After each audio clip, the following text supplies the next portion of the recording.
Hello, Milky friends. It is Milk still here with you for the first Idol Heroes video of 2020. Well, actually, no, it's probably my second or third video, but it's certainly my first video with voice. And as you can tell from the audio, I have indeed returned to Australia where I have my recording equipment with me, so you don't have to put up with any of my terrible audio from the past few videos, which I've been recording overseas using my new laptop with just terrible microphone. Anyway, this week's event is the Wishing Coin event, and it's okay. It's interesting. We're going to talk about that. So we're going to talk about this. We're also going to talk about the Spring Festival card, which is what you're all probably here to listen to and tell me what you should do here. Shelter Mission this week is probably the best it has ever been. You're going to get Augustin, an Oberon, Cruz. Basically, these are all pretty decent heroes to get. Like, this is, in the history of Shelter Missions, this is probably the best one. And I think it's a welcome, I guess, change from the devs, because the I guess the takeaway that I've reflected upon about the game and where it's headed, that it's very much moved from PvP, you know, that one team of 6, to Trial of the Champions, which is 3 teams of 6, and now to like basically interdimensional arena, where the match at the very top is like 5 to 10 teams of basically heroes that you need to win. So now it's more about breadth, and because of that, you know, the nature of PvP has changed. It's no longer about just having the 6 strongest heroes and swapping them around, especially if you want to dominate in some of the bigger arenas, like not that. Oh, by the way, Chinese New Year, I should have 2,000 scrolls. Very excited to summon out the new Dark Heroes. I'll probably do a Twitch stream, but I digress. So the meta very much, I think, has changed in terms of how the number of heroes that you need, from 6 to like potentially up to 12 with free team up arena, and now into dimensional arena. That's just blowing it wide open. You just need a fuck ton of heroes to basically dominate, and it takes forever to get food. And so I think, given the constraints around getting food, they probably realize, you know what, these guys are never going to get food, so let's just give them a stack ton of copies just to make them happy. And I think that's why with Shelter Mission, I think every week they're just going to have like just really decent heroes now in terms of copies, because copies aren't the constraint anymore. I mean, they are for like must-have heroes, like I guess Aiders. You're never going to probably see in the shop until maybe 2-3 years down the line. You're never going to see Amun-Ra in the shop. You're not, certainly not going to see Tara in the shop. But like heroes like Gustin and Oberon, they're not terrible. Neither is DA. DA is still very much in the meta in terms of, yeah, she's up there. She's not the best, but she's certainly highly usable. So these are what I would consider just a tier below, I guess, the god tier heroes. And they're finally available, because usually all the Shelter Mission heroes are kind of, no one uses them, and people mainly get those copies to get the armor set. But now you're getting a pretty decent hero as well as the armor set associated with that hero. Anyway, that's the Shelter Mission. Dwarves Workshop, I got 2,467 of these little cogs. I didn't do a video on this last week because there was nothing worth talking about, except maybe there was a package there that some of you probably worked out. I think it was called the renewal package. $20, 1888 gems, 5 orbs, and 30 scrolls. And so that was for me a must buy, because it came out at 0.25 of a cent per gem. Relatively speaking, that's up there in terms of those special packages that they're basically introducing every week now. So this week it's the Spring Festival card. And I think it's just one of those things that they're going to introduce basically every single week now, just to extract value from players, apart from the value packages that you get every single event. It's just that addition that I think they're just going to make up some event to try and take out more money from you. And these special sort of week by week packages, I think they're basically a midpoint between these value packages that you can get, as well as the monthly. As well as the monthly VIP cards that you can get. They're breaking down the transactions even more. So like even these new daily packages, which I started to buy, they're basically chopping down and bite-sizing the things that you can buy, rather than make, stuff that's either $100 or $30 or $10 or even $50. I bought. Oh, by the way, I bought. It was pretty sick skin for Garuda, so I bought it this week. But they're basically breaking. They're basically covering every spend level from $1 up to $100 because they're trying to, and that's smart. They're basically saying, look, however much you got, I've got something for you, and it's pretty good value.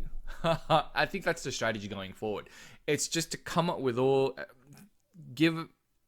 offer as many different packages as they can at different price points and different value points, and hope that someone buys it because people are buying them. Well, certainly I'm buying them, and so this is just another avenue for expanding their revenue base. It's just to come up with more things people can buy. So anyway, that was a renewal package from last week. Hopefully you guys worked out by yourself that it was a good deal and you bought it. But this week we're here to talk about just Doors Workshop. While we're on this, there's nothing here worth buying. I've probably got enough 900, so about 1,000.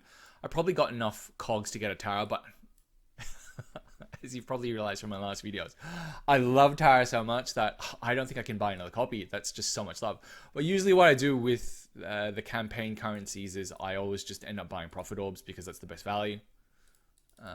So we're going to buy as many of those as we can. I could have bought the Garuda copy, arguably, but I don't really need another one. I need food.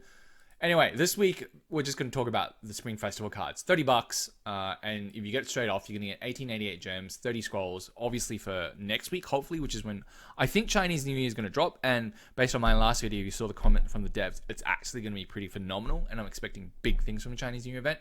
So for the $30, immediately you're going to get 1888 gems, 30 scrolls, and elite 5-star hero shard, which is effectively just food because it's just so hard to get anything elite from there. Having said that, I just opened one of these and I got Garuda. So, but that's one out of like 40 or 50 of these I've opened that's actually decent. Then, depending on how many completions of the Wishing Fountain event you do, you're going to get this Chun sticker, right? So for the first 50, for every sort of threshold, you're going to get one Chun sticker. So for the first 100, you're going to get 2.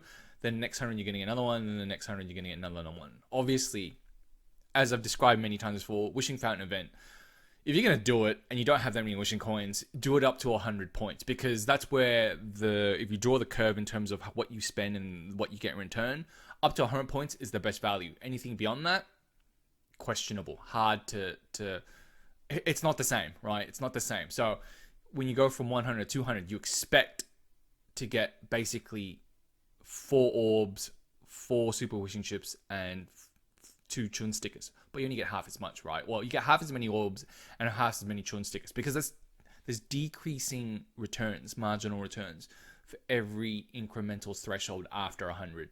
So if you're going to do the Wishing Fountain event, do it in terms of the special threshold. So it's like the first 100, then the next special threshold is 400, etc., right? Don't stop at, I guess, 300 or 200. Do it to those high value thresholds. But anyway, Spring Festival card. You're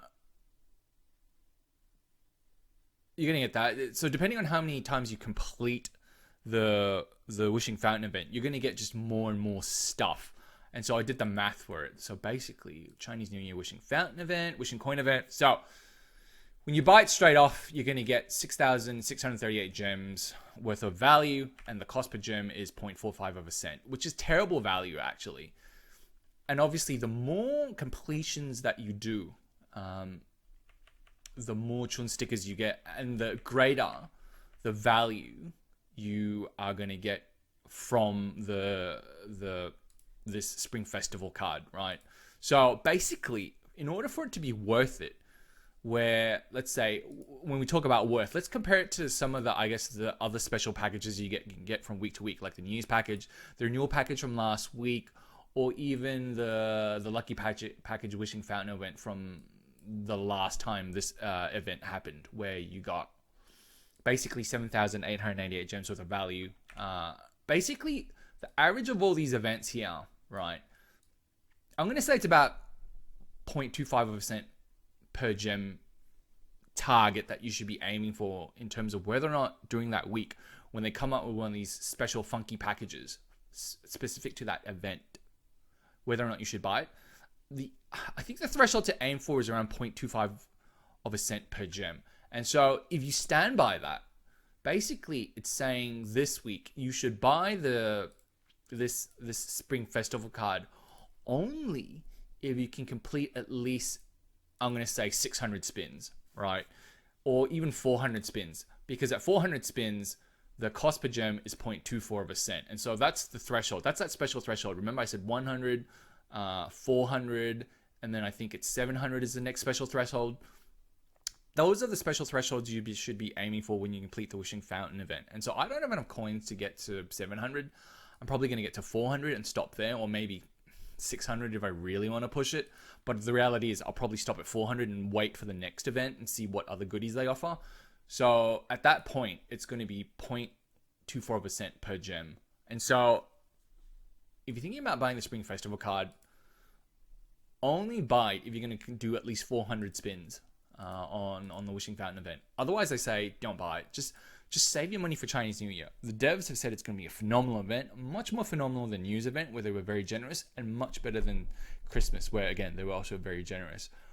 Anyway, that's the video for me this week. Very glad to be back, but I'm absolutely looking forward to next week's Chinese New Year event, as I'm sure you guys are. I'm going to be building the Dark Hero to E5 straight away. I think I have enough food, so I've got my 1 to 2 10 stars, all these light dark 6-star dummies, 2 9-stars here, another 9-star here. Karma's going to be a 9-star soon, so I'm going to have enough food to get that hero to E5 pretty quickly, and I'll probably Twitch stream it. I haven't decided on what time. Comment down below on what time you want me to Twitch stream, and I will try and stick to it. And you can see me live summons and create and test in real time the new Dark Hero. Thanks for watching, guys. Have a great weekend ahead.